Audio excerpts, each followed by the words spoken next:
Pravda bolí. Zranené dieťa uteká pred bolesťou. Čistá myseľ ale vie rozlíšiť, čo je ilúzia, čo je skutočný život. Utekáme stále pred bolesťou. Ľudia hľadajú len kindness, jemnosť, opatrnosť, uhľadzovanie reality. Bojujú proti pravde, lebo je to ľahšie pre ego vymýšľať príbehy, ako čeliť výzvam. Boja sa odvahy, boja sa vystúpiť. Pomenovať veci tak, ako naozaj sú, aby náhodou niekomu neublížili, aby náhodou niekoho nesklamali, aby neboli odmietnuté. Toto robí dieťa. A práve toto je problém, my sme nedospeli. Dnešný svet práve nám dokazuje a ukazuje, aké sme naivné, aké sme slabé, aké sme ovplyvňovateľné. A presne to je to, čo sa zneužíva a potom ukazujeme prstom, viníme, ako nás zneužívali, znásilnili, manipulovali. Oni. Ale už sa nepozeráme na to, prečo sme boli tak naivné, keď sme sa rozhodovali, keď sme sa ocitli v tých situáciách a odovzdávali našu silu. A naše deti potom nemajú od koho modelovať, učiť sa, schopnosti, ako rozlišovať. Preto ženy, ak naozaj chcete ukázať, aké ste schopné a ako vy ste ten matriarchát, o ktorej stále hovoríte, a ako veľmi vás tento svet potrebuje, matka zeme, matka múdrosti, matka tvorenia, matka prírody, musíte sa najprv zobudiť do reality. Prestať sa hrať na vílu, kráľovnú bohyňu. Začať konať pravdivo, zodpovedne, trénovať myseľ k dospelosti, k vedomiu. Začať sa správať zodpovedne k sebe a potom k svetu. Nie dokazovať svoju hodnotu za každú cenu, aby vás niekto miloval, prijal, rešpektoval. Pretože práve dokazovaním iba sa nevinne, naivne a dobrovoľne odovzdávate svetu, ktorý vás následne zneužíva. A čo sa deje dnes vo svete, je toho dôkazom. Prestaň čakať, že sa svet prispôsobí k tebe. Že sa bude správať podľa teba. Prestaň nárokovať od sveta, aby sa prispôsobili. Začni nárokovať od seba, zvyšuj svoje štandardy, hodnoty vedomo. Pretože iba dieťa, ktoré ešte nedospelo, nárokuje od sveta, aby konečne bolo prijaté a akceptované.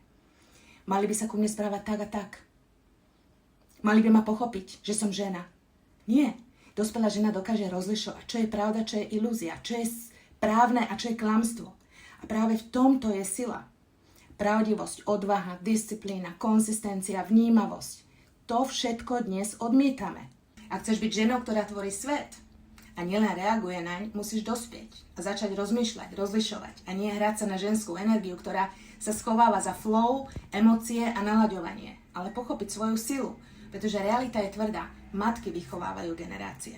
Ak žena zostane emočne nezrelá a vychováva emočne nezrelé deti, tým aj vychováva emočne nezrelých mužov, aj ženy. Odpája sa od všetkého, čo je nepohodlné. Potom ostáva sama a musia aj prebrať rolu muža. Čo? Aj keď si myslia, že dokážu, lebo že vraj muža nepotrebuje, pravda je taká, že nedokáže, pretože na to stavaná nie je. A sranda je taká, že aj tak naďalej zúfalo len bude hľadať ďalšieho muža, od ktorého môže nárokovať. A takto vychovávame mužov, ktorí tiež nepoznajú svoju hodnotu, sú emočne závislí. A ktorí budú aj podvedomo takto zneužívať a manipulovať ženu. A vychováva ženy, ktoré sa budú správať presne ako oni. Ďalšie zúfale, ľahko zmanipulovateľné ženy a vzorec sa takto opakuje. A svet bude presne taký, aký vidíme dnes. Plný ilúzií, plný slabostí, plný manipulácie, zneužívanie detí, slabých a žien. Takže pravda je jednoduchá. Ty to máš naozaj v rukách, ale len vtedy, keď začneš rozmýšľať a nielen cítiť, nielen sa naladzovať. Telo bude vždy nasledovať myseľ. Tvoje pocity sú, vždy boli a vždy budú hodnoverné, lebo sú odrazom iba tvojho myslenia a tvojej úrovne vedomia seba. Je vždy v súlade s tvojimi presvedčeniami o sebe a o svete a na to reaguje telo a to reflektuje tvoja emócia. A keď sa ozvú triggery, sú to len signálom, že tvoja podvedomá myseľ sa vrátila do detstva. Tak sa zobuď, začni rozlišovať. Čo je pravda a čo nie je. Začni vedomo budovať svoju hodnotu. A prestaň dokazovať to, čo si dokazovať nikdy nemusela, svoju skutočnú hodnotu. Namiesto toho začni ju žiť.